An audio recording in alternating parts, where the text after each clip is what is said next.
쾌렌시아를 아시나요? 삶은 자주 위협적이고 도전적이어서 우리의 통제 능력을 벗어난 상황들이 펼쳐진다. 그때 우리는 구석에 몰린 소처럼 두렵고 무력해진다. 그럴 때마다 자신만의 영역으로 물러나 호흡을 고르고 마음을 추스리고 살아갈 힘을 회복하는 것이 필요하다. 그곳이 바로 나의 쾌렌시아다. 투우장 한쪽에는 소가 안전하다고 느끼는, 사람들에게는 보이지 않는 구역이 있다.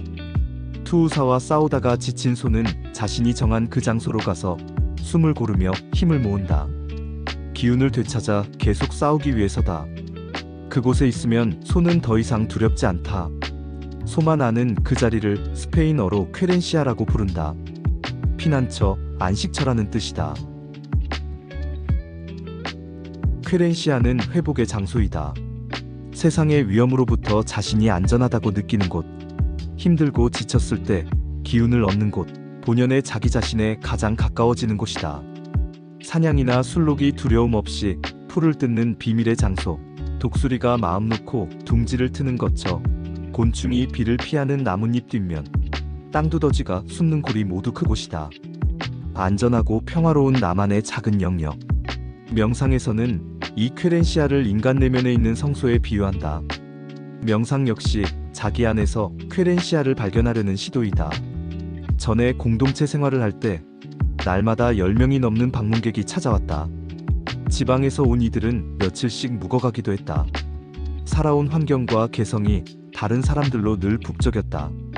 다행히 집 뒤쪽 외부인의 출입이 차단된 작은 방이 내게 중요한 휴식처가 되어주었다. 그곳은 오로지 나만을 위한 공간, 나의 쾌렌시아였다. 한두 시간 그 방에 앉아있는 것만으로도 사람들을 다시 만날 기운이 생겼다. 그 비밀의 방이 없었다면 심신이 고갈되고 사람들에게 치였을 것이다.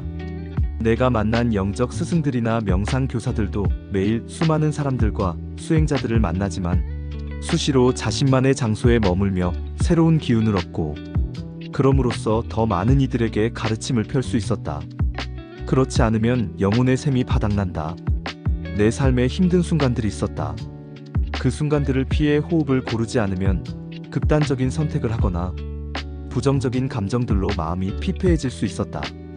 그럴 때마다 여행은 나만의 쾌렌시아였다. 여행지에 도착하는 순간 문제들을 내려놓고 온전히 나 자신이 되었으며 마음의 평화를 되찾았다. 그러고 나면 얼마 후 새로운 의욕을 가지고 다시 삶 속으로 뛰어들 수 있었다.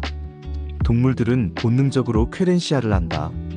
뱀과 개구리는 체온으로 동면의 시기를 정확히 알며 제주왕나비와 두루미도 매년 이동할 때가 되면 어디로 날아가 휴식할지를 안다. 그것은 존재계가 생명을 지속하기 위한 본능적인 부름이다. 그 휴식이 없으면 생명활동의 원천이 바닥난다. 인간 역시 언제 일을 내려놓고 쉬어야 하는지 안다. 우리가 귀를 기울이면 몸이 우리에게 말해준다. 쾌렌시아가 필요한 순간임을. 나 자신으로 통하는 본연의 자리, 세상과 마주할 힘을 얻을 장소가 필요하다는 것을. 결 좋은 목재를 구해다 책상이나 책꽂이 만드는 일에 집중하고 있으면 번뇌가 사라지고 새 기운이 솟는다. 그 자체로 자기 정화의 시간이다. 좋아하는 공간, 가슴 뛰는 일을 하는 시간, 사랑하는 이와의 만남, 이 모두가 우리 삶의 쾌렌시아의 역할을 한다. 소음으로부터 벗어난 곳에서의 명상과 피정, 기도와 묵상의 시간, 하루 일과를 마치고 평화로운 음악이나 풀벌레 소리에 귀 기울이는 밤, 내면 세계의 안식처를 발견하는 그 시간들이 모두 쾌렌시아이다. 막힌 숨을 트이게 하는 그런 순간들이 없으면 생의 에너지가 메마르고 생각이 거칠어진다. 투우장의 쾌렌시아는 처음부터 정해져 있는 것이 아니다. 투우가 진행되는 동안 소는 어디가 자신에게 가장 안전한 장소이며 숨을 고를 수 있는 자리인지를 살펴본다. 그리고 그 장소를 자신의 쾌렌시아로 삼는다. 투우사는 소와의 싸움에서 이기려면 그 장소를 알아내어 소가 그곳으로 가지 못하게 막아야 한다. 투우를 이해하기 위해 수백 번 넘게 투우장을 드나든 해밍웨이는 쾌렌시아에 있을 때 이렇게 말했다. 소는 말할 수 없이 강해져서 쓰러뜨리는 것이 불가능하다. 삶은 자주 위협적이고 도전적이어서 우리의 통제 능력을 벗어난 상황들이 펼쳐진다. 그때 우리는 구석에 몰린 소처럼 두렵고 무력해진다. 그럴 때마다 자신만의 영역으로 물러나 호흡을 고르고 마음을 추스리고 살아갈 힘을 회복하는 것이 필요하다. 숨을 고르는 일은 곧 마음을 고르는 일이다. 히말라야 트레킹, 고산 부족과의 생활, 나를 가족처럼 보살펴준 오지 마을 사람들, 겐지스 강의 작은 배 위에 누워 무념무상하게 바라보던 파란 하늘, 앞니 4개 부러진 탁발승과 사과를 깨물어 먹을 수 있는가 시험하며 천진난만하게 웃던 일들.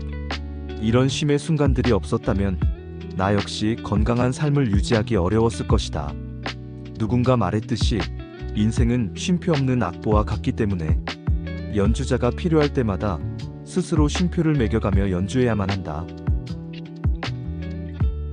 가장 진실한 자기 자신이 될 수 있는 곳, 그곳이 바로 쾌렌시아이다. 평화로움 안에 머물 수 있다면 이 세상 모든 곳이 쾌렌시아가 될 수 있다. 신은 본래 이 세상을 그런 장소로 창조했다. 자연스러운 나로 존재하는 곳으로 말이다. 세상과 대지와의 교감 속에서 활력을 얻고 영적으로 충만해지는 장소로. 그런 세상을 투우장으로 만드는 것은 우리 자신들이다. 지금 이 글을 쓰는 시간도 내게는 소중한 쾌렌시아의 시간이다. 트라피스트의 신부 토머스 머튼의 말대로 우리 안에는 새로워지려는, 다시 생기를 얻으려는 본능이 있다. 자신의 삶을 변화시키는 힘을 자기 안에서 깨우려는 의지가. 우리는 본능적으로 자아 회복의 장소를 찾고 있으며 삶에 매몰되어 가기만 하는 것이 아니라 스스로 치유하고 온전해지려는 의지를 지니고 있다. 당신에게 쾌렌시아의 시간은 언제인가? 일요일마다 하는 산행, 바닷가에서 감상하는 일몰, 낯선 장소로의 여행, 새로운 풍경과 사람들과의 만남, 혹은 음악, 그림, 책 한 권의 여유 등 주기적으로 나를 쉬게 하고 기쁘게 하고 삶의 의지와 꿈을 되찾게 하는 일들, 모두 쾌렌시아가 될 수 있다. 좋은 시와 글을 종이에 베껴 적거나 소리내어 읽는 것 같은 소소한 일도 그런 역할을 한다. 긴 여행이 불가능할 때 나는 이틀 정도 시간을 내어 제주도의 오름을 오르거나 사려니 숲길을 걷는다. 그곳에서 흙과 햇빛과 바람, 성스러운 기운들과 일체가 된다. 그때 발걸음이 곧 날개가 된다. 자연과 연결되는 장소, 대지와 하나 되는 시간만큼 우리를 회복시켜주는 것은 없다. 그때 우리는 인도의 오래된 경전 아슈타바크라, 기타의 말을 이해하게 된다. 삶의 파도들이 일어나고 가라앉게 두라. 너는 잃을 것도 얻을 것도 없다. 너는 바다 그 자체이므로.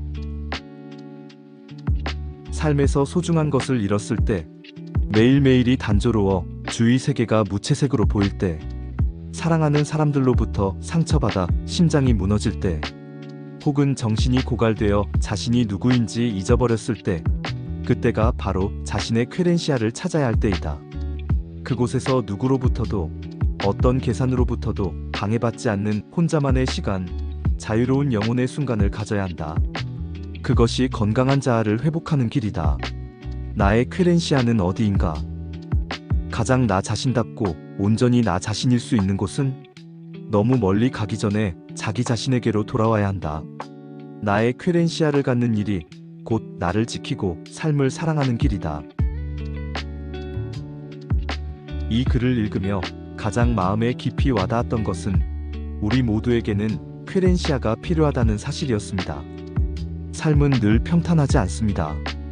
때로는 뜻밖의 시련과 감정의 파도가 밀려오고 일상에 지치거나 사람에 치이며 마음이 고갈되기도 합니다. 그런 순간에 나를 다시 숨쉬게 하고 나 자신으로 회복시켜주는 조용한 안식처. 그것이 바로 쾌렌시아라는 단어에 담긴 힘이 아닐까 싶습니다. 그래서는 투우장 속 소가 지친 몸을 이끌고 자기만의 자리로 물러나 숨을 고르는 모습을 예로 들며 우리 인간에게도 그러한 회복의 공간과 시간이 꼭 필요하다고 말합니다. 누군가는 그곳을 여행지에서 찾고 또 누군가는 하루의 끝에 듣는 음악이나 좋아하는 책 한 권에서 찾습니다. 쾌렌시아는 단지 물리적인 공간만이 아니라 나를 나답게 만들고 회복시켜주는 행위 시간, 사람까지 포함하는 더 깊은 개념이란 것을 알게 되었죠.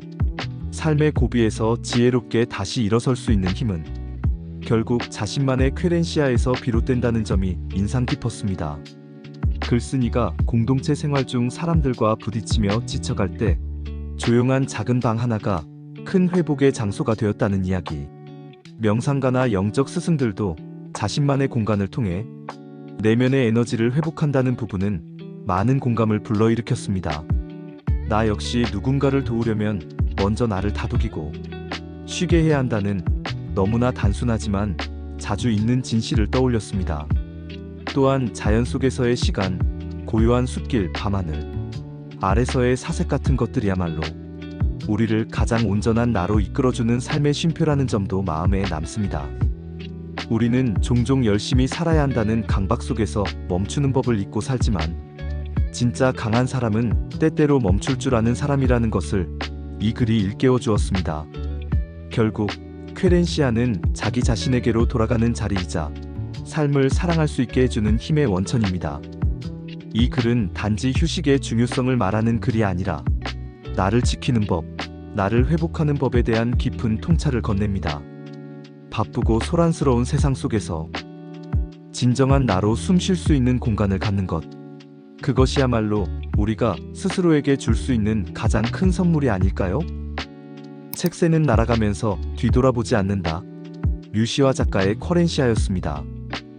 오늘도 들어주셔서 감사하고 빛나는 하루 되세요. 너와 나 그리고 우리 모두의 행복을 응원합니다.